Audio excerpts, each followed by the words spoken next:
Planet Vero Studio is powered by the Nolan Group of eXp Realty. MyNextHomeFinder.com. Hey, what's up, everybody? I'm David Yak here. And I'm Susan Keller-Horn. And you're listening to Yak About Today, where you never know where the show will go. So sit back, watch us, or get up, listen, put your headphones on, go for a run, but listen to what we yak about today.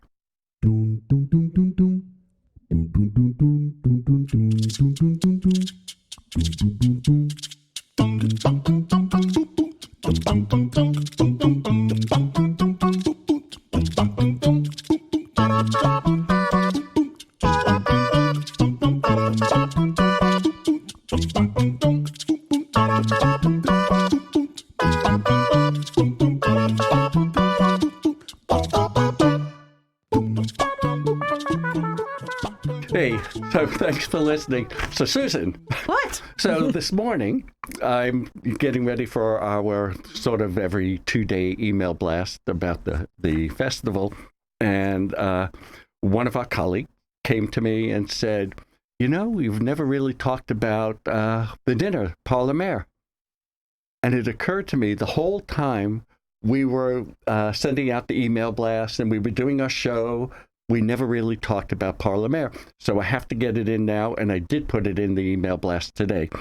So we always talk about how the festival goes between June 9th through 12th, but on the 8th, we have a magical dinner. And we don't promote this enough because it's always sold out. It's called Parle-Mer, and it's an evening by the sea. We've taken this wonderful, wonderful beach club that hangs over the ocean. It's the most magnificent setting. And we are having an extraordinary dinner, of course. We have great entertainment. We've got the amazing dueling pianos that I've seen them just take down a whole theater. And I'm so excited about that. So Parle-Mer, and what's great about it, if you go on the website, you'll see that we recently picked up another sponsor at the Vero Beach Film Festival, and that's Grand Harbor, and that allowed us to reduce the price for everybody. So I'm happy to tell everybody about that, and I'm also happy to say we are running that 15% off. We are running the 20% off on our tickets. So you got 2 weeks, and go to vbfilmfest.org. Buy the tickets. Please come to the dinner. It will be one of the highlights of the festival. Now, when people are watching this, not everyone, it will be 2 weeks. Some people, it'll be less time because you have to remember we're recording this ahead of time. So, well, it's live on our Facebook pages and our social media pages. Yes. So we are talking timing right for yes. them. But for the radio audience, they're a little bit different. For the radio audience, I think they, I'm sorry, Jesse, we're on the weekend, right? It'll be this weekend, yeah. This weekend and the following they have weekend. a week, yeah. Right. Okay. So we got that straightened out. We could be having the festival any minute now, depending on when you're listening to us. That's right. That's right. But if you're listening to us early enough, it's actually 2 weeks from today. It's 2 weeks from today. And, which I don't like to say that much. It puts me into sort of that panic mode. Well, I think we need our audience to forgive us because we are working 24 hours 7. We are exhausted. David was downloading films last night at 2 o'clock in the morning. So we're going to have a fabulous festival, but no, there's a lot of work behind it. So, and we're running around like crazy people. And we're going to have a great show. We're starting the show with Kevin Kline from Delivering Hope. And this is one of my very favorites. And I can't wait I've talked to Kevin before. I can't wait to talk to him now. So welcome, Kevin. Hi, David. Hi, Susan. Hi, Kevin. Hey, before we start asking you lots of questions, kind of give us a little background on the film and tell us a little bit about it so our audience knows what your film is about.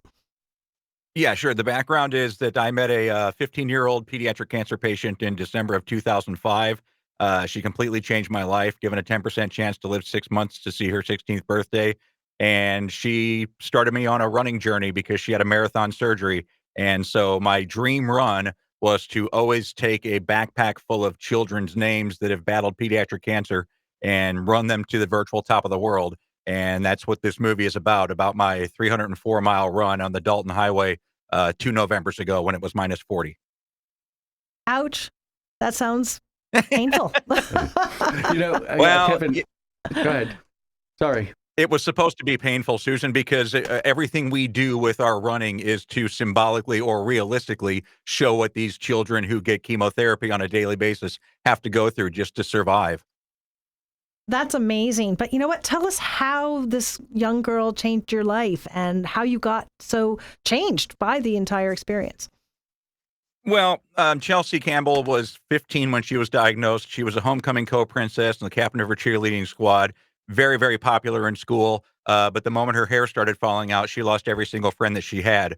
Conversely, when I was 15, I was suicidal. So the context of this is that, I look at myself when I meet her at age 35, and she's probably going to die, and all she wants to do is live. And I'm healthy as a horse at her age, and all I wanted to do was leave the planet. And so it completely did a 180 shift in me that, I was a selfish bastard back then, and I needed to change my life. And she did that for me. Kevin, one of the things that I wish you had more of, and I understand why you didn't, because you didn't know where the relationship was going to lead you, is I wish we had seen more of the relationship up front, because that was so special. I think, David, what we don't have a lot of video of Chelsea and me together, and we have very few pictures. But I think the most telling thing about our relationship, and having seen the movie, I think you're going to remember this part, is when Chelsea's dad said, I thought it was a PR stunt that his relationship with Chelsea was so strong. But he came and saw her every day for 93 straight days in the hospital. I mean, that's the magic of our relationship, was that from the moment we met, we were inseparable.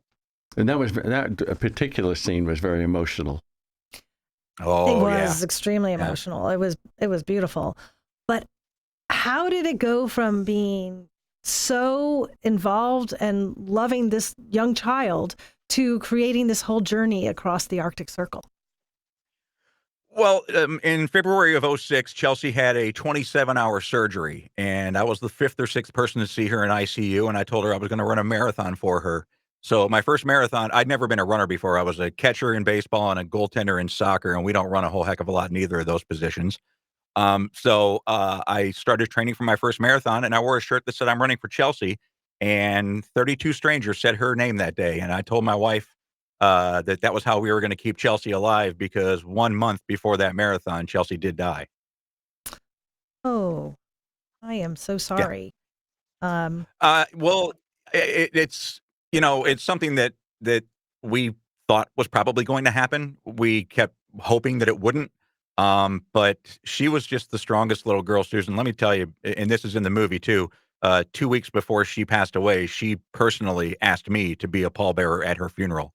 And I mean, I denied it. I said, no, you're not dying. And she and her parents said, yes, I am. She was amazing. Okay, I'm about to start crying. I don't know if I want to do that on air, but I am. That is actually, it is an emotional movie in parts, but the actual theme of the whole movie is how one person can't do it alone. It takes an entire team. And, Chelsea had a very strong support staff in her family, in Trish and me, my wife, and her doctors, nurses, and staff. And it kind of mirrors what Chelsea had to go through, I'll spoil the end of the movie. I needed help to get to the top of the world. And Chelsea needed help to live those extra 14 months that she did. It was amazing the way everybody on your journey, when you started to run into trouble, right? They all chipped in. Yeah. And that was also emotional. I mean, the way everybody cared enough, because that, I have to tell you, that was like watching a thriller. You didn't know. I mean, I certainly didn't know the entire story until I saw the movie, but I didn't know if you were going to make it or not. I was watching it. And now you mainly stayed in the van, but did you consider getting to a hospital? Did you consider getting out of there? Well, there is no hospital. The only way that where we were is the most isolated road in North America and the 10th most dangerous road in the world. And what makes it so isolated is of the 304 miles we ran, 240 are absolutely serviceless. No gas station, Nothing. no hotel, no restaurant, no bathroom, no hospital, no cell phone reception. And so going to a hospital was not an option. You kept seeing the, what were they, oil trucks, that deliver oil, pass you by on the journey. Yeah, it's called the Haul Road, Haul, and they go from Anchorage to Deadhorse and back, and they take supplies up to the oil rig workers in Prudhoe Bay. I can't tell you, it was so interesting. As you kept going further north and further north, it sort of, you took us into this wonderland. I had never imagined it being like that. I guess I don't know what I imagined it was going to look like, but it was an extraordinary scenery, and it was tough. It's going to look really amazing on a big screen. That is for sure. Susan, let me tell you, and David also, before that movie ever premiered on the big screen, Jordan, the film director, and I probably watched it on our computer screens 100 times in the editing and stuff. The first moment we saw it on a big screen, I couldn't stop crying. It is absolutely spectacular on a big screen with a theater sound system. It's just remarkable what he did. Yeah, it was beautiful. It was beautiful. Thank you. Kevin, we have to go to a break. Yep. I know when you get down here, we're going to continue this conversation because you'll be down here. We can bring you right into the studio and we can talk for 24 minutes and 50 seconds. Well, yes, we can. I love it. The other thing, though, that we will definitely want to talk to him about next time is how this all came about, because he was a radio personality at the time. Right. So we need to talk about that as well. All right. Kevin, guys, thank you. I'll see you in a couple weeks. Thanks, Kevin. See you soon. 2 weeks. All right. Or less. We're going to go to break. Before we go to break, we want to thank New Vision for sponsoring the show. We couldn't do this without them, and they've been really great for about 8 or 9 years. And David, we were just talking about New Vision, and you have some needs. What's going on? So actually, I was just there. They gave me a new prescription. My eyes are really healthy. I mean, they said, they pointed out, for your age, that always is something, right? For your age, your eyes are really healthy. And they gave me a new prescription, and I really need to fill it because I can't see a thing here. That's good. So we'll go to break now. Thanks.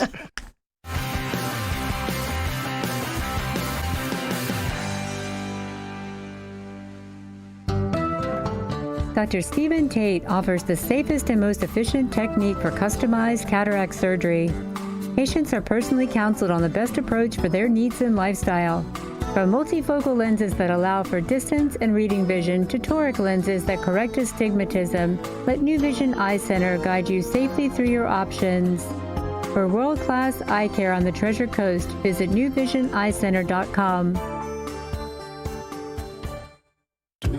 Wild, untamed, hilarious. Riverside Theater's Comedy Zone. Experience the Treasure Coast's best stage for live stand-up comedy this Friday and Saturday night at 7 and 9 p.m. You'll laugh till it hurts. Start your night at Live in the Loop with live entertainment, food and drinks, and after, be entertained with nationally ranked comedians, including an opening act and headliner with cabaret-style seating and food and drink table service. Get tickets at riversidetheater.com.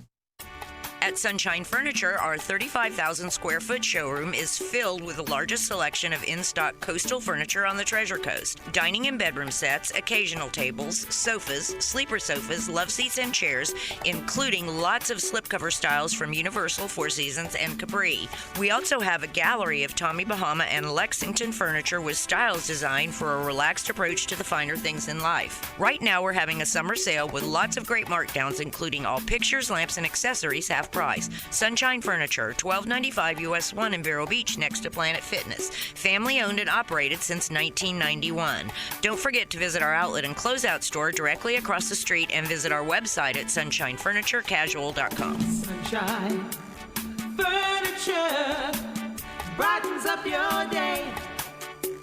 Sunshine Furniture, the best in every way. Have a sunshine day. Sunshine. And we are back. So, Susan, we've got another film that you're going to talk about. Yes, it's called 356, and it is a documentary that I'm really excited to share with our audience. It's a short documentary, and a lot is packed into this 12-minute film. So who do we have as our guest here? I'm sorry. We've got Bonnie Monteleone and JT Fritsch. So, hi guys, welcome. Hello, hello. Yes, sorry for hello, the little... As we said in the earlier part, we're kind of running 24/7 and a little bit punch drunk. So, but thank you for joining us on our podcast. So, Bonnie, Absolutely. tell us about the film. Tell us about the film and go ahead. So I'll take the wheel. Well, first of all, it's been an incredible journey. It started out with me studying plastics in some of the most remote places on the planet, traveling 10,000 nautical miles. And I started my work in the North Atlantic in 2009. And what was interesting about that, studying plastic would lead me all the way back home to Wilmington, North Carolina, off the coast of North Carolina, where we're learning about the incredible biodiversity that is off our coast. And of course, there's a lot of plastic. So the film was to really highlight what's happening with the plastics in the North Atlantic. And what we stumbled on through getting B-roll was this short film about a newborn right whale that happens to be one of the most endangered whales in the world. So our short film is to breathe life back into this newborn. And we're going to do that through our full-length documentary called If the Ocean Could Talk. We are really excited about showing your short film and look forward to seeing your full-length film as well. So, how did you stumble across this? Actually, let's backtrack a little bit. How did you get involved with studying plastics and our oceans? Yeah, so I was a student at the University of North Carolina, Wilmington, and I had learned about plastic accumulating in the North Pacific in 2008, and then I just couldn't let it go. It was so primal to me, like how could plastic be accumulating thousands of miles away from land? And so I just stepped outside my comfort zone and started asking different researchers that were operating in different regions around the world, could I join your cruises to study plastics? And this was just at the tipping point when we first started to have these conversations about plastic in the ocean. And as you know, it's a very popular topic now. So what I loved about Kevin, what he was saying about his film, taking something that evolves around death and how do we bring life and hope through that. And this film project that we're working on is going to have some heavy in it, but we're going to really focus on all the good work that's going on right now around the world to help mitigate some of these problems, but also that each and every one of us now are whalers. In other words, how we're utilizing this planet is actually to the demise of the whale populations. So we're all now contributing to the death of these animals that are very important. In fact, they help prevent climate change. So they play even a bigger role than just being beautiful animals to look at.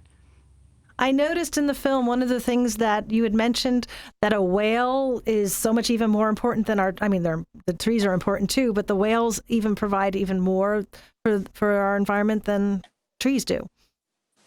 Yeah, so it turns out that the whales are actually farmers of the sea. So when they defecate, they're actually releasing nutrients to the surface of the ocean. And that's where all the primary production happens, right? That's where the zooplankton and the phytoplankton are operating to feed all the other other animals in the ocean. So the phytoplankton is actually taking up CO2, and they are far more productive than even our plant life. So this is why those animals are really important to protecting our planet and, of course, protecting us, right? Hey, JT, how did you come upon the film? Well, Bonnie is a local legend here in Wilmington, and she runs a nonprofit called Plastic Ocean Project, which I've been following for years. And yet she hired me, like she said, to go on a B-roll mission and film some whales and sargassum off the coast here. And through that adventure, this story developed, and we started the short film, and now I'm riding Bonnie's coattails working on this longer film. And this film has won awards. Tell us a little bit about that, because they've been pretty impressive. Go ahead, JT. Oh, I'm not sure of any awards that this film has won yet. Hopefully soon. Yes, but it has been accepted in a couple of film festivals, and it really has gotten a lot of leverage with the science community. So this was the problem with plastic in the ocean. The scientists were studying plastics in the ocean since the 70s, but the scientists were not talking to the masses about this problem. And it wasn't until the gentleman, Charlie Moore, that I worked with in 2009 when I sailed across the North Pacific, when he started bringing the information to the general public, that's when we were all like, wait, what do you mean plastic is accumulating? Well, it's the same thing with our marine mammals. There's a lot of science that's going on. In fact, our U.S. Navy pays a lot of money to do research on these large fauna in the ocean, but no one's talking about it. So this film is going to give a sneak preview to all of the wonderful science, and of course, why we should care. Because once we have the why, then we know that we have to be the ones to solve that question. Hey, Bonnie, just one question I want to clarify. So are there two films that are coming out of this? One about the right whale and one about plastics? No, it's all interrelated, because that is what's happening, right? All of from plastic pollution to runoff, from sounds that are from boats and ships, to ship strikes, to overfishing, to fishing nets. All of it is interrelated into this problem that we're creating for these really important species.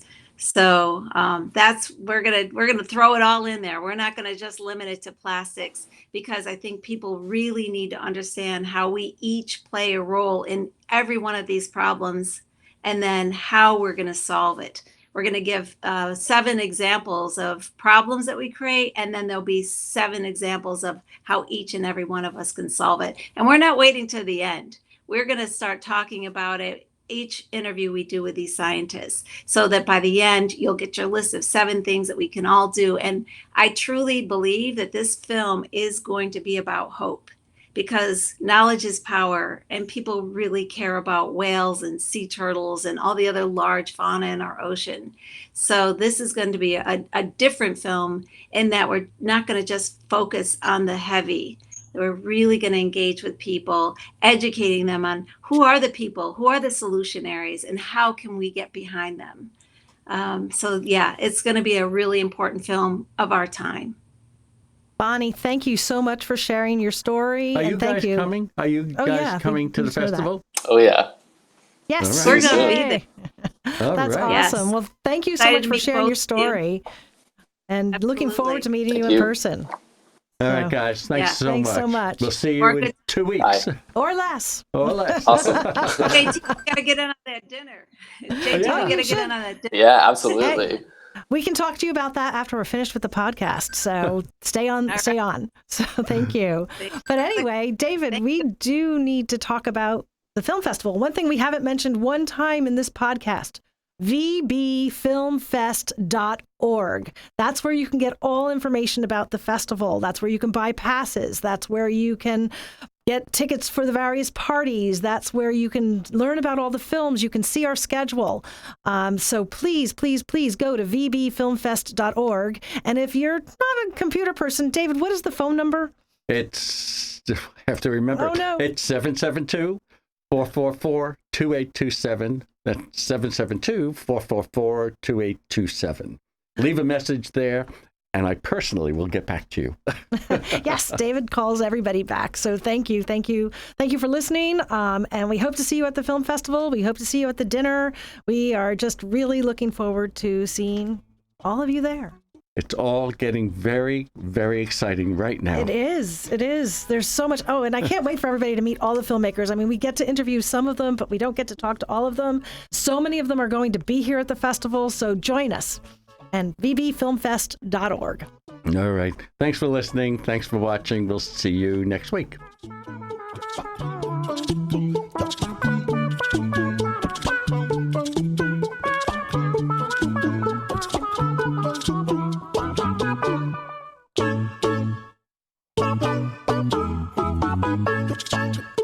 Bum, bum, bum.